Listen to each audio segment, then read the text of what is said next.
రాయలసీమకు ఇక పూర్వ వైభవం రానుంది. కర్నూలు జిల్లా ఆస్పరి మండలంలో బంగారు నిక్షేపాలున్నాయని జియోలాజికల్ సర్వేలో గుర్తించారు. ప్రస్తుతం గనుల నాణ్యత ఎంత విస్తీర్ణంలో ఉన్నాయనే అంశంపై పరిశోధనలు జరుగుతున్నాయి.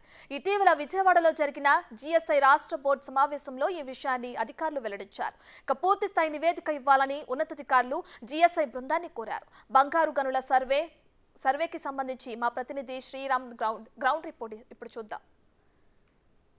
రాయలసీమ ప్రాంతంలో ఎక్కువగా కరువు సంబంధించినటువంటి పరిస్థితులను మనం చూస్తూ ఉంటాం. కర్నూలు జిల్లా ఆస్పరి మండలంలో ఇటీవల కాలంలో కేంద్ర ప్రభుత్వం నిర్వహించినటువంటి జిఎస్ఐ సంబంధించినటువంటి సర్వే, జియోలాజికల్ సంబంధించినటువంటి సర్వే ఆఫ్ ఇండియా సంస్థ ఒక రీసెంట్గా ఆస్పరి మండలంలో ఉన్నటువంటి చిరుమాందొడ్డి, ఐనేకల్లు పరిసర ప్రాంతాల్లో ఉన్నటువంటి 5 గ్రామీణ ప్రాంతాలు ఏవైతే ఉన్నా మనం విజువల్స్లో చూస్తున్నటువంటి క్లియర్గా చూడొచ్చు.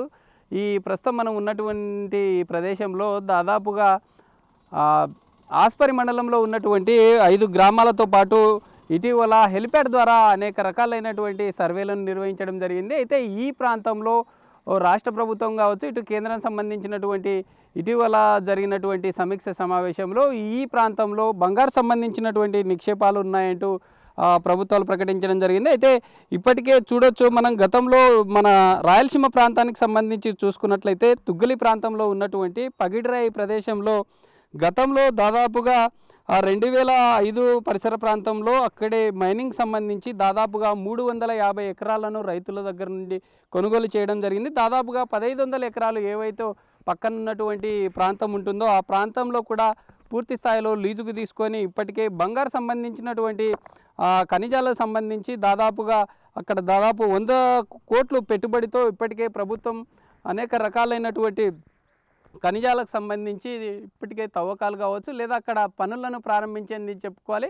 ఇదే ప్రాంతంలో మనం ఉన్నటువంటి విజువల్స్లో చూస్తున్నటువంటి ఈ ప్రాంతం ఏదైతే ఉందో దాదాపుగా ఇటు ఆస్పరి మండలంలో ఉన్నటువంటి దాదాపుగా చుట్టూరా 15-20 కిలోమీటర్ల మేర ఈ ప్రాంతం అంతా సర్వే నిర్వహించడం జరిగింది. ఈ ప్రాంతంలో బంగారు సంబంధించినటువంటి నిక్షేపాలు ఉన్నాయంటూ ప్రభుత్వాలు చెప్పడంతో రైతులతో కూడా మనం మాట్లాడడం జరిగింది. అయితే ఇటీవల కాలంలో దాదాపుగా 15 రోజుల క్రితం జరిగినటువంటి ఈ సర్వే ఏమిటి అని మేము కొంత ఆందోళన చెందిన పరిస్థితులు అయితే క్లియర్గా కనిపిస్తూ ఉన్నాయి. అయితే వారితో కూడా మాట్లాడడం జరిగింది. అయితే అధికారులు అయితే వారిని ఏం సంప్రదించలేదు, కేవలం హెడ్ప్యాడ్ ద్వారా ఈ యొక్క సర్వేలు నిర్వహించారని చెప్పిన పరిస్థితులు. అయితే ఏదేమైనప్పటికీ రైతులకు సంబంధించి గతంలో ఇక్కడ చూసుకున్నట్లయితే పగిడిరాయి కావచ్చు లేదా తుగ్గిలి సంబంధించినటువంటి దగ్గరలో ఉన్నటువంటి ఈ గ్రామీణ ప్రాంతాల్లో ఎక్కువగా ఈ బంగారు కావచ్చు లేదా వీటికి సంబంధించి రైతులు సంబంధించి ఈ పొలాల్లో పంటలు పండేటటువంటి ఈ ప్రాంతం ఏదైతే ఉంటుందో పంటలకు బదులుగా ఇప్పుడు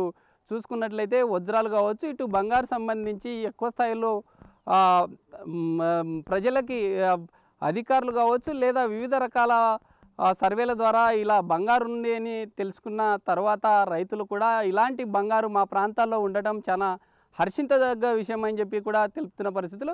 ప్రభుత్వానికి సంబంధించి ప్రభుత్వం తీసుకునేటటువంటి రూల్స్ అండ్ రెగ్యులేషన్స్ ఏవైతే ఉంటాయో వాటికి సంబంధించి ప్రభుత్వము మా దగ్గర నుండి తీసుకోవడానికి అనుకూలంగా ఉంటే మేము కూడా ఇవ్వడానికి సిద్ధంగా ఉన్నాం. మాకైతే ఇప్పటికీ ఎలాంటి ఆధారాలు కావచ్చు, ఎలాంటి సమాచారం అయితే లేదు అంటూ కూడా రైతులు తెలుపుతున్న పరిస్థితులు అయితే క్లియర్గా కనిపిస్తుంది. అయితే చూడాలి, ఇటు రాష్ట్ర కావచ్చు కేంద్ర ప్రభుత్వాలు ఎప్పుడు ఈ ప్రాంతంలో ఈ బంగారు నిక్షేపాలకు సంబంధించి పనులు ఎప్పుడు ప్రారంభిస్తుంది, ఎలా ఉంటుందని సంబంధించి కూడా రైతులు కూడా ఆసక్తిగా ఎదురు చూస్తున్న పరిస్థితులు అయితే క్లియర్గా ఉంది. వీడియో జర్నలిస్ట్ సురేష్తో శ్రీరామ్, బిగ్ టీవీ, కర్నూలు.